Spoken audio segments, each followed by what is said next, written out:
Your media, where you are. Good day once again. Welcome to another episode of The Calling with myself, Neo, aka Nkanyamba.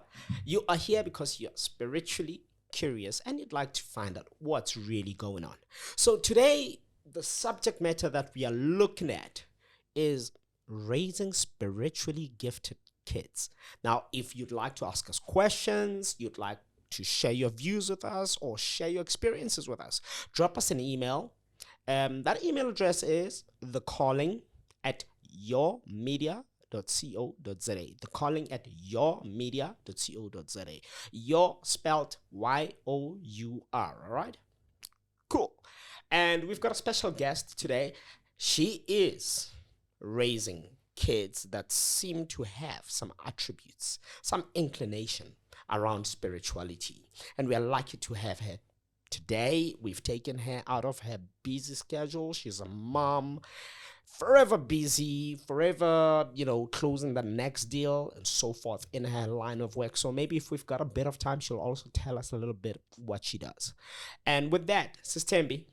Good morning. Good morning, ma'am. Unjan? I'm well, man. Can you just introduce yourself to our viewers and just give us a bit of background about yourself, who you are, where you're from, what do you do? Tembisa Bukula Mdlalo is my name.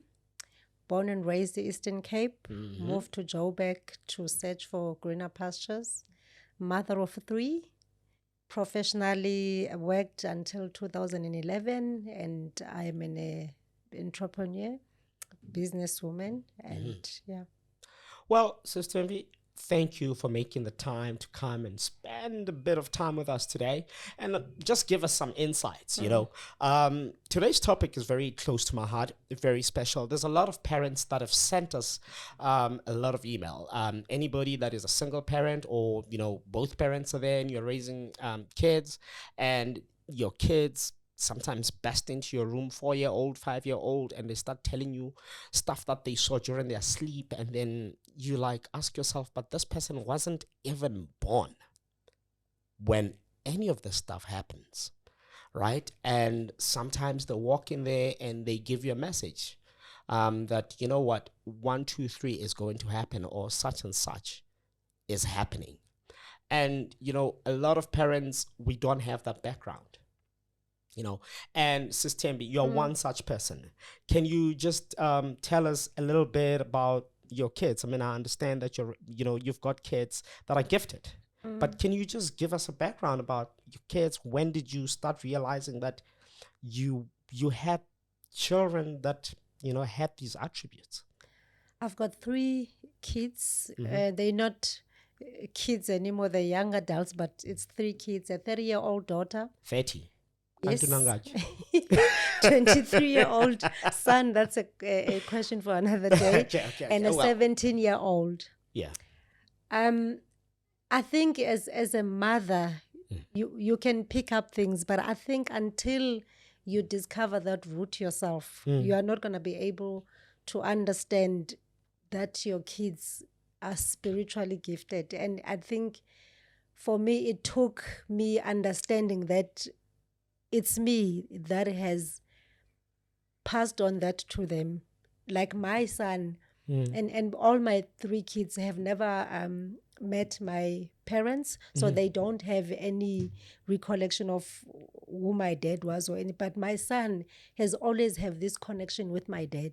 Even though your dad passed on. Yes, I don't even keep. I think recently I've just put a photo of my dad and my mom on the wall, but my son has got some connection with my parents, especially my dad, and some attributes of my mom, but he will ask, who is he taken after? Why does he always do these things? Both my daughters have got my mom's strong personality and fighters, and the youngest one is even the one that I look and I know that even if I have to close my eyes and be gone, she will make it through because she has that fighting spirit. And she's grown up, she's more than 17-year-olds, but she's very independent, and it used to scare me, but it doesn't anymore, because I know there is something behind that character and personality. You mentioned something just now. You mentioned something like along the lines that you realized that your kids, somehow you passed on some of your attributes, the spiritual gifts that you might have had or that you might have been born with. Did you grow up with a background of, lezi into spirituality, so amadlozi, ukwenza rituals and to follow and did you grow up like that? Or because most of us, we grew up in a Christian home. What knowledge did you have? I didn't grow up in a very cultural home, but it was more Christianity. My dad and my mom were very high up in the Catholic membership, but my dad's sister, that is the only one that we actually met, surviving sister, was Isangoma. And were you guys close? We were very close. She would visit home, and me, Nekaya, I'm told that I was always the one who would welcome visitors. When I sleep with them, sit with them, I was just always drawn to people that visit. So I didn't know anything about or even take into consideration Guti, my aunt has the calling. It's only recently when I realized Guti, this is something that I've always had, but because Ekaya and parents passed away when we're still young, so you discovering yourself, and there's no one to talk to about, and we're the only women, we're just siblings, and neither of us had grown in that environment, and I got married young. So when I moved from Ekaya, Eastern Cape, I didn't have anybody like Utadobawo to maybe talk to and realize some of the things that I was experiencing as I was growing up and discovering who I am. Tell me something. What would you say is the biggest challenge with raising kids like this or having kids like this? And before you answer that, right, I'd like to find out from you, at what stage in their lives or your life do you realize that you've got these kind of kids, and what adjustments did you have to make to accommodate them? I understand that your youngest one is still in high school, right? So, what's that setup? Does she go to school or I think the realization is when you have that bond with your kids, when you can talk to your children. I'll refer to my son because he's the one that I spent longer times with, because when a single mom, circumstances, it forces you sometimes your kids to grow up separately. Yes. Yeah. So my son has always have this foresight about things, that he would think and see things in the future that I don't even think of, and even the way he talks, even the way he reasons about things, yes, it's different from any child that I've met or even raised as my two other daughters. So you start picking this up around about what age? High school, like primary, high school, because the other thing is that he's a very emotional person. Even though society like men are strong, he was very emotional from the beginning, like sensitive and very. He doesn't, in touch with his he doesn't want feelings. to talk about things that is achieved. Like for instance, it for a while we didn't know that he can walk. Meantime, he's been walking. So he's that person who wants to hold things, because he believes that if you tell people things, then you're opening a window for either to be criticized or people to tell you don't do it, or to attack you can't make and therefore demoralize. So he's that, and as he grew older, then I realized that because we would often talk about things and it will happen, or he will think of something and say, I actually thought about it and saw it. So my two daughters, Uzandi naye, grew up with her dad, but Uzandi, he's feisty. She doesn't want to talk sometimes. She wants to be alone. So that's another, and we were always on somehow loggerheads, because we would want to discuss something, but we're fighting. And I also was still in my discovery of this spiritual journey. The younger one, When you say discovery of your spiritual journey, it's like, it sounds like you yourself was undergoing some kind of growth and development, you know? I think if I look at it now, I wanted to be a nurse, but Yeah. my mom wouldn't let me because said you work too. So I've always wanted to work with people, and I realized that even where I used to work, I used to be a system who's called to dissolve the conflicts. Somebody will have a problem at home or whatever, then they want to talk to me. So I was always some kind of counselor, reconciling people, and I didn't realize, Guti, where was that road leading me. But I've always been a person that people go to and say, if you talk to her, it stays between you and her. She's not going to talk about it, and she will give you an insight that you haven't thought about. So you are speaking about Uzandi, right? And she's growing up in her dad's home. Yes, divorce, we become disintegrated, or we grow up under different roofs. And I'm just a lot more interested also in if there's a parent right now, because right now parents are like, okay, fine, I realize that my child can do certain things. You're sitting there saying, where do I even begin? Right? How do I start supporting these guys? Right? How do I not criticize them, or how do I? Because the first thing is either we fear and we want to somehow get rid of this thing because it disrupts our comfortability, right, and what we know. So what is the first thing that you do, or did you do, upon realizing that your children have this kind of inclination around spirituality? I think to parents that are watching this, I would say the first thing you do is be supportive. Supportive as in listening to your child, interrogating and asking questions, and also using your own resources to find out information about this, and read. Don't take hasty decisions, because sometimes a spiritually gifted child does not necessarily mean a child must go and ayotwasa. Like, for instance, my son is spiritually gifted more than, I think, the two girls and myself. He will participate in whatever we do, but he often says, I'll participate, this is it, but I want to do it my way. So kids are different, and we support him, I support him, but you will soon discover that if you go with the journey, through the journey with your own children, you will discover things that you didn't know. And I think for me, this has actually helped me to also accept and finally just saying, you know what, these are my kids, they born off my womb, so obviously there is something that they take from me. And so my journey has also started with the support of my kids. I mean, I hope that helps to a certain extent, right? You're sitting there at home, be supportive, listen to them, do as much research as possible. I mean, these are the things that you mentioned. Contact people that you trust, that that have information and so forth. And do not try and dictate to your children how they should grow spiritually. Exactly. Once you realize their gift is there. Let them direct you, right? So these are the major things that I'm picking up. I understand that, your daughter, your youngest one, also has a gift, and she's homeschooling, right?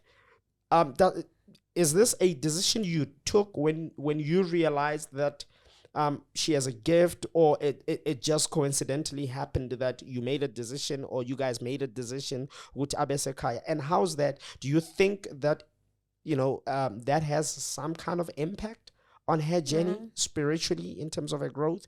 Wouldn't it have been better for her to be in a school environment where she can get used to socializing with other kids while she's growing? Or do you think that being at home and studying from home is rather a lot more helpful because she needs a controlled environment for her spirituality? My daughter is got a very bubbly personality. Right. So the taking her out of school was, as we all know, that COVID had taken had an afoot. impact on and as a single mom, I couldn't afford paying school fees, and I then took a easier route to take her out of the school and homeschool her, but knowing that it's a safe environment, I'm providing her the education, and funny enough, this spirituality now surfacing out of her, which I really didn't know. I knew she believed in izinto zabantu abadala, but I had never, spent that much time to talk to her. But she's at home. She can put on ibhayi, she can, bend the sage, she can do whatever. And some of her friends, upon discovering that she has this, have since shed off because people don't want to be associated with it because of their Christian background and what they're told at home and how teachings are being channeled at home. Into zabantu abadala, they are demonic or anything. But what she had done when she realized that this is, as she told her friends, good guys, I'm no longer going to be visiting a lot because I don't want to scare you.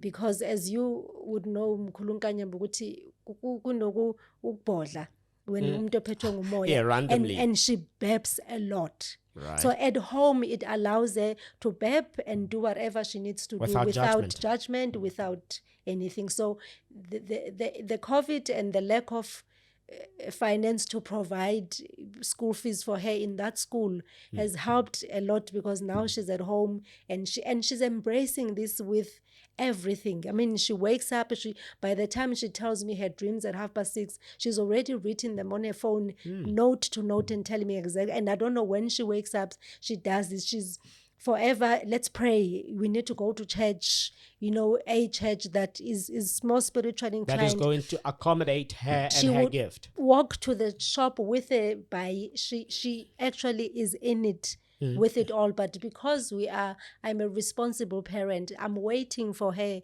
to finish her school so that we can then take the next journey. But it's easier with her because she's welcoming of this new journey. What would you say have been or are the biggest challenges that spiritually gifted kids, your kids specifically, would you say they have had to contend with in terms of, having such a gift and having to live in a modern world where there's technology and there's different belief systems and there's different ideas of doing things? I mean, let's be honest, there was a law in South Africa that, was unfavorable or sort of made it illegal for people to freely, with pride and joy, practice their rituals because of the law, that Witchcraft Act, So right now, what are some of the challenges that your kids are facing out in the world because of this gift that they have? I think one is it's about being open to people, because you don't know how is it going to be received. And I think the second one is about when you're in a group of people picking up energies that are not necessarily agreeing with your space at that time. Yeah. And I think being openly spiritually gifted and wearing your regalia, because when I walk with them, the stares that we get, people commenting, some commenting loudly for us to hear. Yeah. But my kids, because they understand and they know, we often just don't respond or anything, because there's nothing to respond to.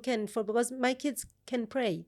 Yeah. They're still following this. So and they grew up in a Christian background, because that's what I grew up from. So they live the both worlds, and so it's also for them making their friends and people around to understand. But I think with the therapy, and when I say therapy, with us talking and with me guiding them and making sure that they do the right things, they're quite okay. But the challenges are the fact that people would say batwasile, and they have not even twasad yet. So it's those judgmental and the opinions and people trying to make them feel they must feel there's like something wrong with them. Yes. No, I get that, sister. I'm sure by now there are some things that Tembi has said here that you've probably observed in your own kids and so forth. But maybe for some clarity, what signs should parents be looking out for in their children? Anybody that's watching right now, what are the signs? I mean, maybe these are not universal signs, but what signs would you say, you see these things, they happen quite often, start paying attention? I think I'll refer to my own children. So these may not be the signs that each parent are going to experience, but my son doesn't like people, doesn't want to go out, including family gatherings. And so as a parent, you start wondering, if he doesn't want to go out, what does he do? What is he occupying with his mind with? And then I since realized that my son is into meditation. So he would rather spend time in meditating, and that's when this spiritual journey of his begins to take its own path, and and develop, and he researches. And that the girls are very, I would say, impatient, and easily can be ticked off from something. So it's that. And also kids that don't want to talk, they want to be alone. So because as a parent, you want to find out why, and often they won't talk, but when they are ready, they will talk. And I think at that time, when they want to be alone, spend time, they are processing things on their head. What is happening? How do I even translate, or how do I even interpret this? So these are the signs that I've seen from my kids. They may be different from you, but I think if you experience or see any of those, the loner, the being wanting to be left alone, and also just getting angry and anxious for no reason, for me, those are the three things that I picked up. But they may be different from child, because we're not the same. All right. So I mean, just to highlight, you speak of mood swings, either, very quick to or feisty, rather, and also them wanting to be by themselves and not wanting to socialize and interact with other people and so forth. So that's been your experience. But I think parents, you can start looking out for any of this stuff. I generally say, before you go and also just jump to the conclusion, which isn't there's something spiritual here, there's nothing wrong with, maybe seeking also Western medical opinion, right? Just to check which you are not misdiagnosing what could be a problem at school. Maybe your child is being bullied or stuff like that. So obviously we're not negating that, but we are just saying that also have a look at that. And then, if, it's not any of that stuff, then perhaps go deeper into that. And also, I think one other thing, when kids start talking stuff that you think it's unheard of and something that you can't comprehend, and you're looking at the age of your child and you're thinking, hi man. And they're demonstrating wisdom beyond their years. Yes, and that. So, and as I'm saying, that it's just one of those things that I've observed. It might not be even be that, but if you're a parent and you have a good communication system with your kids, you're going to pick it up. Well, I'm sure you've gotten some serious good pointers, and you can go and apply those. I'm wishing you all the best. I hope it does help you and so forth. And like you said you didn't grow up in that background, right? So meaning that you had to reach out to people. And we know that there's a lot of people out there. There are some people that might be unscrupulous, that might take advantage of you and so forth, right? But I mean, these are your kids, and you needed to reach out. And like once, you were convinced yourself, but you saying that I didn't have the background. What would you advise any parent that is looking to reach out to more knowledgeable people? How would you advise them to keep themselves safe and not just fall into traps that are out there when they're seeking help for their children, or they are looking to get more information and learn a bit more so that they can better support their kids? when you seek help from a genuine person with integrity, honesty, you don't even have to do anything.